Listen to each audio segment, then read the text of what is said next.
Now more than ever, nowadays more than any other day, this message is so relevant for us.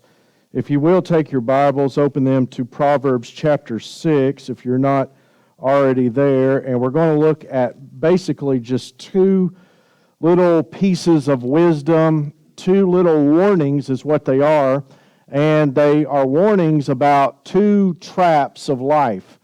I said that it's so relevant today because today we all carry a cell phone. Kids carry cell phones. Adults carry cell phones. Everybody's got a cell phone. From about the age of about 8 or 9 years old all the way up, people are carrying a cell phone. And on these cell phones during the week, we get phone calls. We get phone calls from every part of the world all week long, and they're scams. They are calling you to try to seduce you, to try to trick you. They're trying to get your money. They are very deceptive.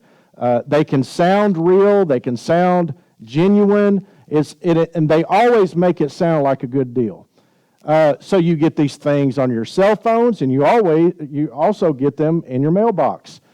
We get mail all the time from credit card companies and insurance companies and this company and that company that's always trying to give you a good deal. But what they're trying to do is they're trying to engage you and get you locked in to an agreement. Here is they always want to, they deceive you with words. They deceive you with making you feel like you're important, making you feel like you're special. They'll say things like, if you sign up today, in other words, hurry up, we want you to act now, right? You are going to be a preferred customer. If you hurry up, enter into this agreement with us, and then we're going to put you as a high status. There's going to be so many rewards. How many times do you see that in the mailbox and on advertisement? The word rewards and the word preferred and the gold status, platinum status, all these things. They are deceptive, and they are trying to get you to engage with them and get you locked in. Here's the bad news. When you do this, they own you. They own you for life. Now, I don't want you to get the wrong impression tonight, because I'm not preaching against having a credit card. What I'm telling you is what the Bible says. The Bible doesn't say anything about credit cards, but what the Bible says in Proverbs chapter 6 is that you need to be careful about entering into agreements when you have little or no control after you're in that agreement. In fact, that's what he says in the verses too, is that if you find yourself there, there's the word sin is not in the text. You haven't necessarily sinned, but what you've done is you've made a mistake. You can get really, really messed up if you get engaged and locked into an agreement that is unfair and not to your advantage, and you can get yourself into a mess. And this is the warning. This is the wisdom behind it, is to be able to see through the deception of these things and to retain your independence and retain control over your own life. Now, when we talk about control over our own life, we're also talking about our finances. In this text, all through verses 1 through 11, he talks about money. He talks about financial security here. He's talking about things in life that are very practical and very relevant to your everyday life. And what the warning is that a paternal warning. It's a father to a son, and he is saying, son, you need to be careful in your decision making because you can get yourself into a mess. If you go out and you're going to get a credit card offer, you probably got one last week, you're probably going to get one this week, and they're going to give you a $25,000 limit. You go out there, and what they want you to do, this is what they want you to do. They want you to spend all $25,000 because when you do, they will own you for life. For life. It's probably anywhere from 18 to 30% interest rate is what they're going to tack onto that, and you will never pay that off if you pay the minimum payment. The first thing I want you to see tonight, just a general principle. The warning about careless words. These careless words of what I'm talking about, you always need to be careful with words, right? But the words that I'm talking about, the carelessness of it is that, sure, I agree with you, and we will go into contract with one another. I will be obligated to you. Be careful. Look what he says here in verses 1 and 2. He gives a warning in verse 1 and 2 of chapter 6. And in verse 1, he is going to just talk about some details that he kind of sets the stage about this. Look at what he says in verse 1. He says, my son, and this is this repetitious language that we've seen through all first 5 chapters of Proverbs. It is a father talking to his son. It is a father who has wisdom. It is a father who has experience. It's a father who has the interest of the best outcome for his son. He's looking out for the well-being of his son. And so he says, my son, if thou be surety. And what this is the surety is an agreement. It is that it is similar to what you would know as a cosigner. You would make sure an agreement. It would be binding. And so he's saying, he says, if you make an agreement, if you come into some kind of binding agreement for your friend. Now, he is going to use stranger on the second half of verse 1, but he is telling the son, you need to watch out for this with anyone, because he uses the word friend. It could be your neighbor. It could be someone you know, your friend, right? But it could be also someone that you think is your friend. As I stated a while ago, these phone calls we get, they're so friendly, aren't they? The letters you get in the mail, they're so welcoming and they just make you feel so good and so honored. They are deceiving you, and these people that they're acting like they're your friend. But it also could be your friend, like your best friend, like your BFF, like your real friend.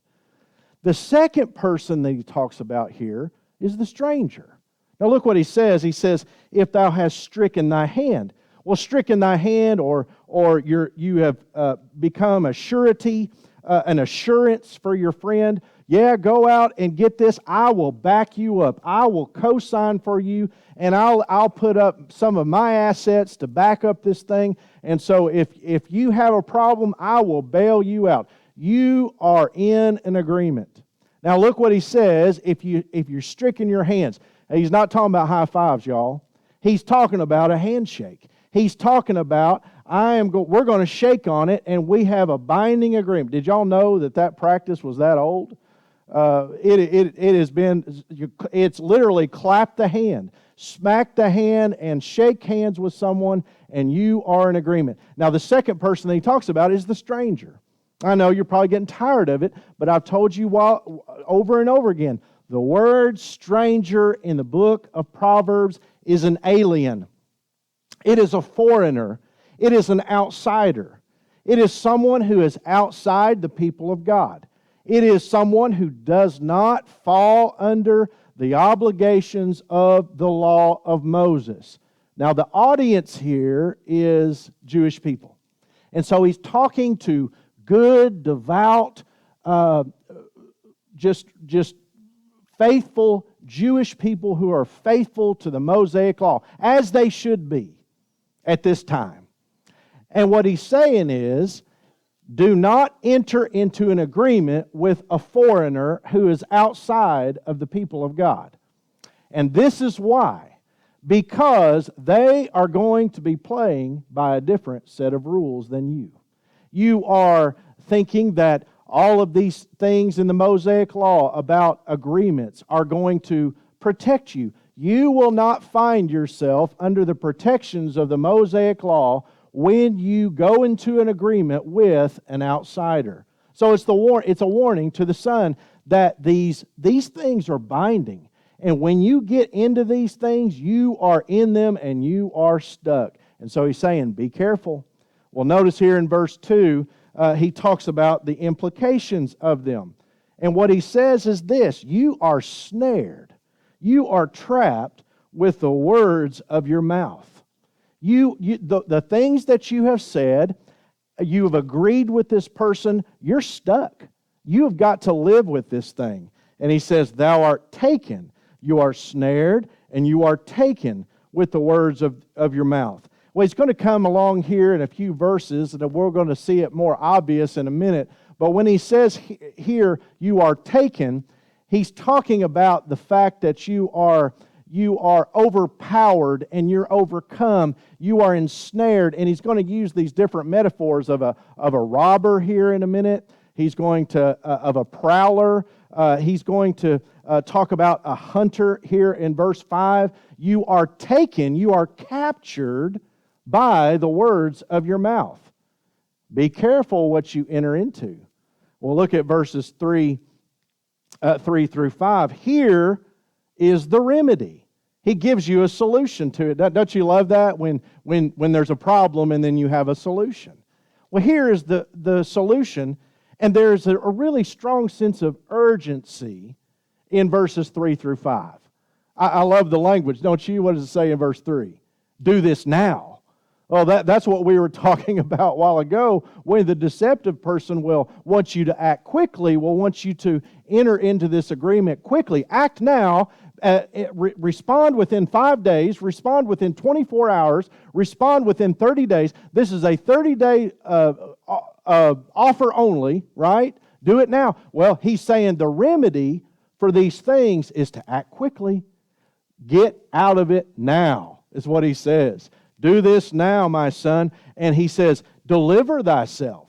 In other words, save yourself. You are in a bad situation.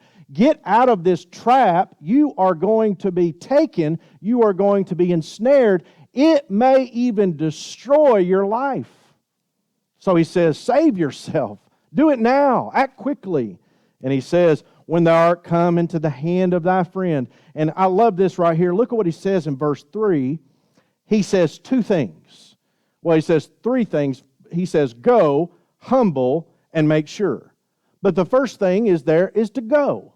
Do it now and take action. And then he says two things under this go or take action. And the first one is to humble yourself. Don't think of yourself as too good to take a position, a lower position, a lower status, and say within yourself, you know what, I have made a mistake. There's a lot of people out there that have trouble admitting when they're wrong. You've probably been in that spot before where you know you've gotten yourself into a mess and you just don't want to admit it. You don't want to, you say, no, I knew what I was doing and I'm going to tough it out and I'm going to live this thing out and I'm going to follow it. I'm going to follow it out. It's only a 3-year thing. I'm going to do this. And no, it wasn't a bad idea. You try to convince yourself and you're in denial that it was a bad idea. The Father says to the Son, do it now and just go ahead and admit I messed up and humble yourself. Admit that you're wrong, humble yourself, and go to that person. And then he says this. He says, make sure thy friend. Well, he's saying, let's follow through with the obligation, and whatever it takes to get out of that binding agreement, make it right. If he needs $500, find the $500, give him the $500, and liquidate this contract. Get out of it. Pay it off. Whatever it takes. Get out of this because this is a trap. Well, another thing about make sure here, it's an interesting nuance in the Hebrew. And it seems a little bit paradoxical because he's saying humble yourself, but then under make sure there's the nuance of it that says stand up for yourself. In other words, you have to humble yourself and admit that you made a mistake and you need to go make it right. But the last part of it is this: make sure, thy friend, stand up for yourself, be outspoken. Don't. It's not a time to be passive. It's a time to be bold about this and say, and they'll, because what are they going to do, guys? They're going to try to talk you out of it. Have you ever been in that situation where you know that you don't want to do this? And salespeople do this all the time. If you're a salesperson, just be a godly salesperson, okay? But there's people that you'll try to talk to them, and they will sit there and they will act like they're not listening to you. You're trying to tell them. Have y'all bought a car recently? You're trying to tell them what you want, and they're not listening to you. In other words, stand up for yourself and be bold and stand your ground and say, no, I want out of this. And so that's what the advice is. Look what he says in verse 4. Give not sleep to your eyes. Do it so quickly that you make this a priority that is something that you are not going to really rest. Now, you may sleep a few nights between the time you start to try to get out of it and the time it's over. But it's an expression that says, you know what? Make this a priority. Get out of this quickly. And he says, nor slumber to your eyelids. Don't be passive about this. Don't put this off. Don't be lax about it, because the longer it goes, the worse shape you can be in. Verse 5, he says, deliver yourself or save yourself, just like a roe from the hand of the hunter, and as a bird from the hand of the fowler. What is the hunter? It is the agreement. This agreement is going to capture you and ensnare you, and it's going to overtake you just like a hunter would an animal. And it says, a bird, the hand of the fowler. Notice in verse 6, he talks about something else now. So we talked about agreements here and about how we need to be careful entering these agreements. Now he's going to talk about laziness. Number 2, the warning about work. Let me say this. Jesus worked hard. Jesus was not lazy. And we're not to be lazy either. And here is the thing. It is not just about what he's got a good work ethic or she's got a good work ethic, but this person doesn't. A good work ethic will generally lead you to prosperity, or you will avoid extreme poverty. Now, you may never have the money that some people have, and you may work hard all of your life, but you won't be a beggar. You won't be on the side of the road holding up a sign. And dear friend, this is not, this makes me sick to my stomach when I hear people running people down because they are poor. I get almost angry when someone wants to posit the belief that every person that's poor, it's their own fault. That ain't true. That ain't true. There's a lot of people who are poor who have worked very hard. Enough of that foolery of saying that every person that has had to tough it out and has been hard for money, it's not their fault. But there's many cases where poverty has been the result of laziness. Now watch this, what he says. He says, go to the ant. There's an example here to learn from nature. This is one of my favorite little texts. I've read it many, many times. Go to the ant. Go look at the ant, is what he's saying. Go out here in the yard and find a little anthill and begin to observe how the ants work.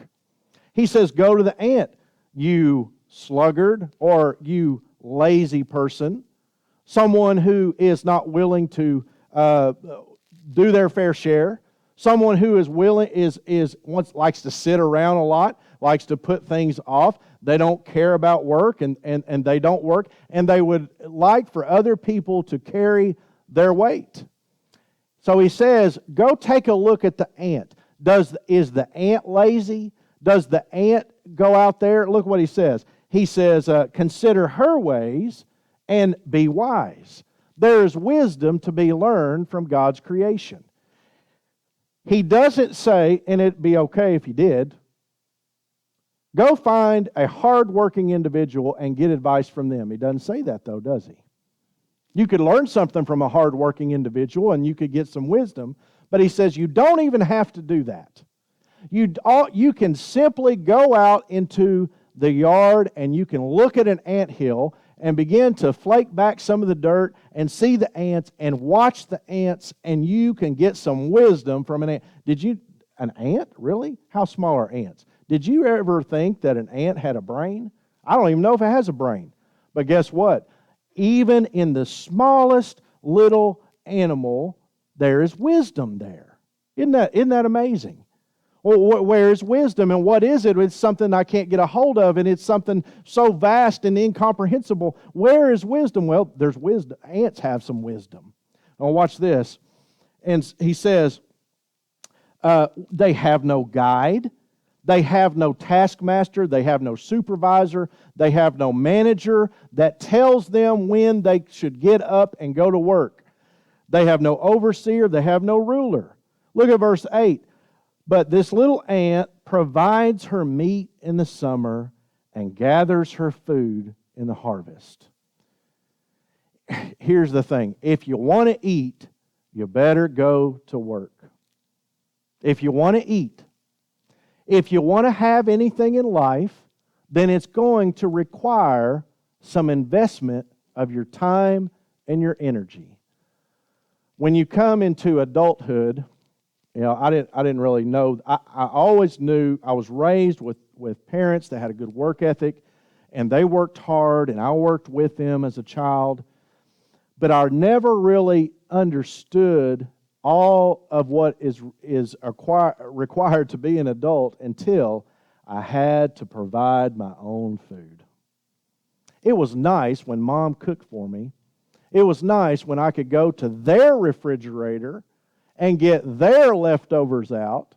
It was nice when I could go to their cabinet that they had stocked full when they had gone to the grocery, and I could get a cookie or a cracker or whatever it was. That was really nice. But then when I had my own refrigerator, when I had my own cabinets that I had to fill, it was a little bit of a different ball game. Then I had to decide, who's going to fill this cabinet? I've got to fill the cabinet. I've got to put food in the refrigerator. It's up to me. And when you're a younger adult, there's a moment there where it's a little bit scary for a second, isn't it? I might get hungry. I might not have anything unless I make it happen. So what he's saying is make it happen. Look at this. The ant knows that, doesn't he? Or she. It's a she in the text. Provides her meat and gathers her food. Look at verse 9. He asks these rhetorical questions, doesn't he? He says, how long wilt thou sleep, O lazy person, O sluggard? Are you going to be lethargic? Are you going to be slow? Are we going to just sleep? Watch this. He says, when will you arise out of your sleep? You know, what's that word? Procrastination. Procrastination is part of being, it's a kind of a form of laziness. Some of us, and I have procrastinated before, sometimes I procrastinate because I'm overconfident. You ever do that? You're like, I'm so good at that I can put it off to the last minute and I can get it done and it will be high quality, but I'm going to put it off. He says, don't put this off. Similar language that he said about getting to an agreement. Don't put it off. Get out of this. And what he's saying here with your work, don't put off your work either. Get it done. And he says this, verse 10 is almost humorous when you read it. I don't know if you kind of get a little chuckle when you look at it. It almost sounds like maybe it's a saying from their time. I don't know. Maybe people walked around with T-shirts with this on their T-shirt. A little slumber, yet a little sleep, a little slumber, a little folding hands of the sleep. You know, it sounds like something like a little nursery rhyme or a little song that maybe a mother would teach her child, or a father would say to his son as they're working out in the field, we better get this done. A little slumber, a little sleep, a little folding of the hands. Let's get to work, right? Look at verse 11. Here is the trap. There's a trap in verses 1 through 5, and then there's a little trap here at the end of verse 11. Both of these are traps. Don't enter into an agreement and get trapped. Verse 11 is talking about don't be lazy. You're going to get trapped. What will come along and get you if you're lazy? He says poverty will. That's what he says. So shall poverty come as one that traveleth. He kind of personifies poverty here. What he's doing here is he's making you think as an image, and you're in your life, and here comes this man or woman that's traveling, and they're walking down the road, and they're coming to you. And who this is poverty. Poverty is coming into your life. It's going to be there on your doorstep, and you are going to have to live with poverty. And so the second little metaphor is an armed man. He says, and thy want as an armed man. So he's talking about your desire, the things that you want in life are going to be taken away like a robber. This one who is one who will hurt you. This one who will take what you have and will take it for himself, and you won't have it anymore. It's kind of scary, isn't it? It's kind of sad that we can lose things in life. That's the reality of life. There's been times in our lives where we have made foolish decisions and we've learned the hard way. This is trying to get you to see down the road.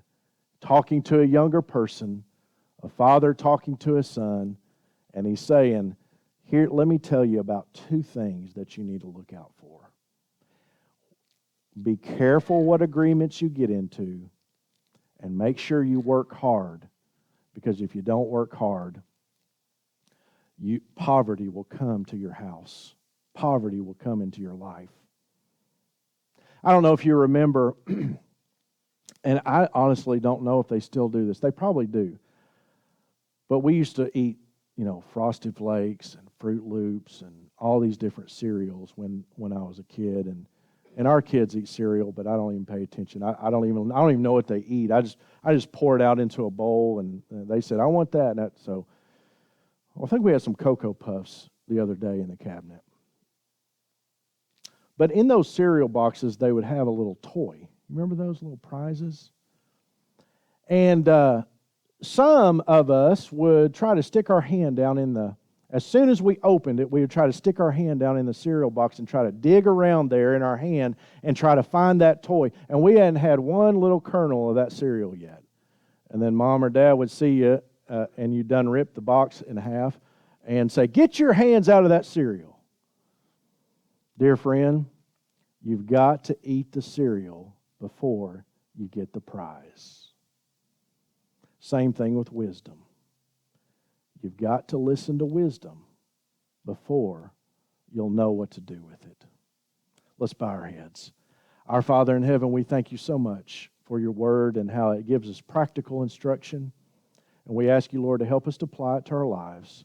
Help us to live it out. Help us to remember these warnings, and help us to tell others. Help us to train our children. Help us to show others and be able to come alongside people when they are struggling and when they've stumbled, and to be able to give them good advice and good wise counsel to help them in their life.